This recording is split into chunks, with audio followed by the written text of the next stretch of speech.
Hello everybody, we need to talk about thermal properties. Already I explained the main idea in the old video and now we need to check the study sheet. Next time we're gonna talk about the past papers.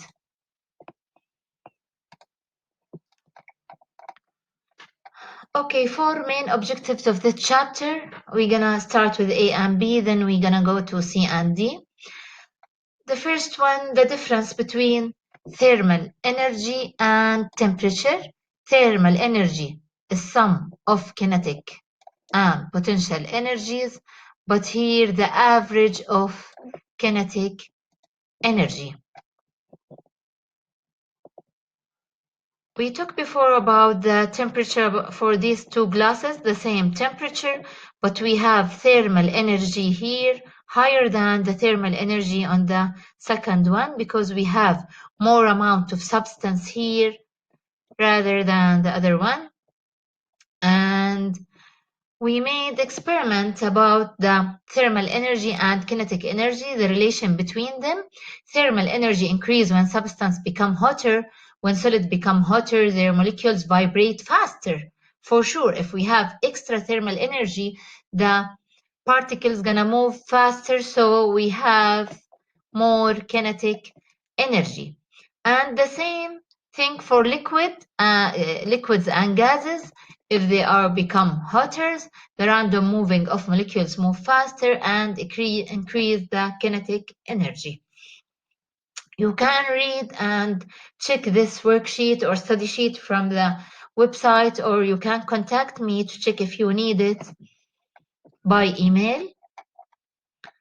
And on the second page, we have the three main scales, Celsius and Kelvin, Fahrenheit.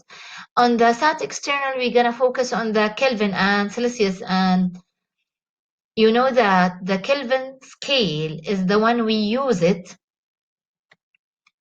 on the exam and the one we use it in international system of units.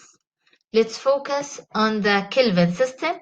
If you have a temperature in Celsius system, you have to change it to Kelvin by adding the temperature plus 273, because the zero, absolute zero of the Kelvin system, here it's zero for Kelvin, but for Celsius it's minus 273.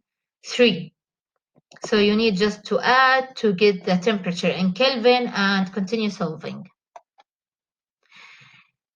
Then we explain the thermal expansion. Thermal expansion, when a solid or a liquid is heated, the atom and molecules vibrate faster, causing substance that is heated to expand.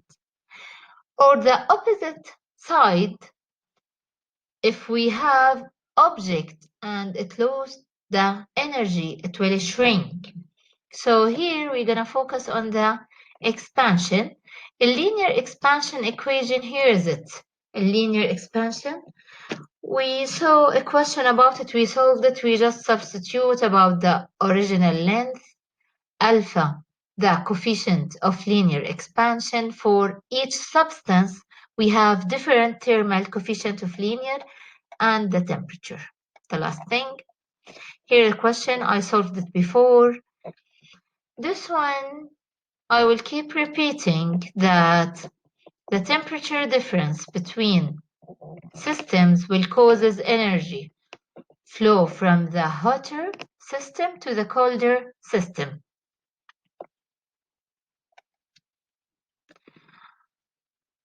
All of us know that thermal energy and kinetic energy, all energies unit is joule.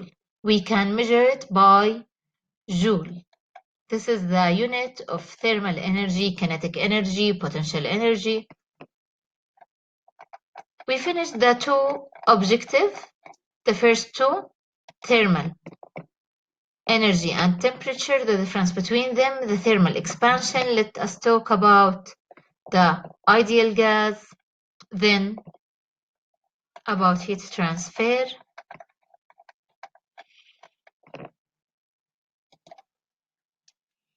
What is ideal gas? A collection of gas particles that behave according to the kinetic molecular theory of gas particle. So we have four main conditions to call any gas as an ideal gas. The first one, particles are so small. That means the volume of these particles is negligible. We're going to ignore the volume of the particles.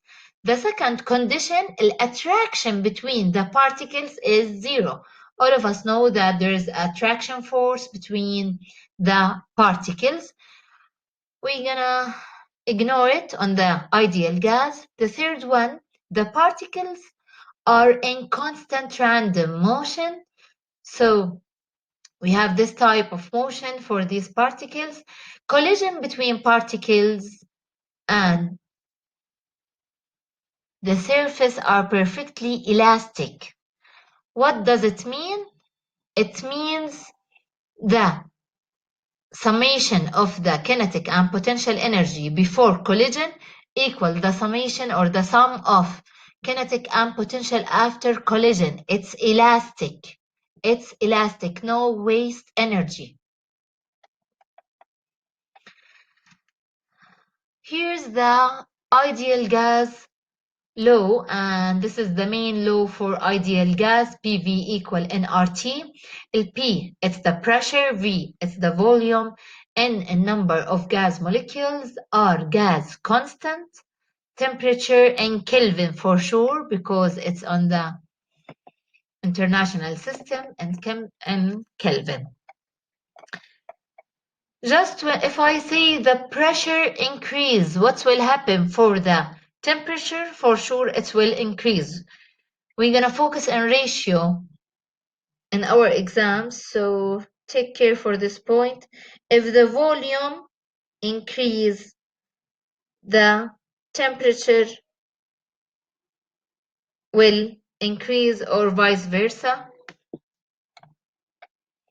Here's a simple example about gas law. A gas is trapped in a cylinder with a movable piston. How is the pressure of the gas affected if the temperature of gas doubled? While the piston moves inward, reducing the volume by half. Here they change the volume and change the temperature. A temperature to 2 and the volume to half.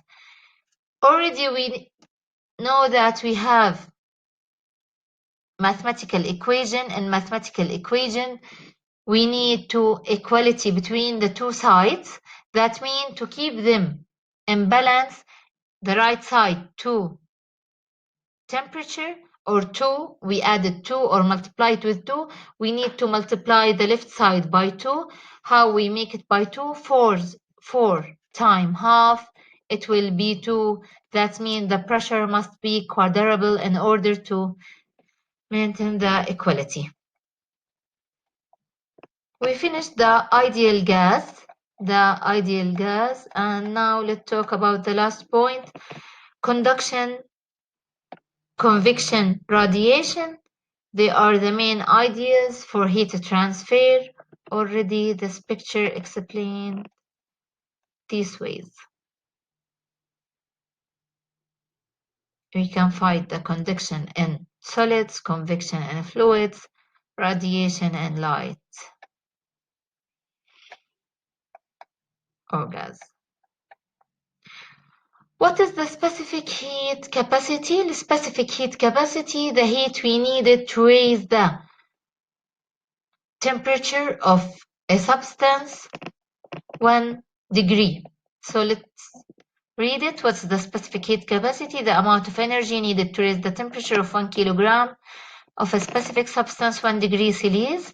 Here is the law how to count the heat added or the heat we need to add it to increase 1 degree, the temperature 1 degree. Is C specific heat. For each material we have different specific heat. Here's the mass and the difference in temperature. Let's apply the specific heat of aluminum as 900 joules per kilogram times Kelvin.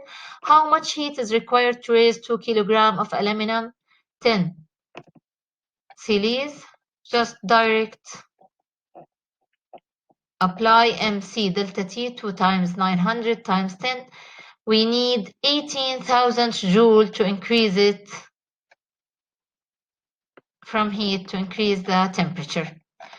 This is the last thing about today. Inshallah, tomorrow we're gonna focus about the past papers for thermal properties. Thank you very much.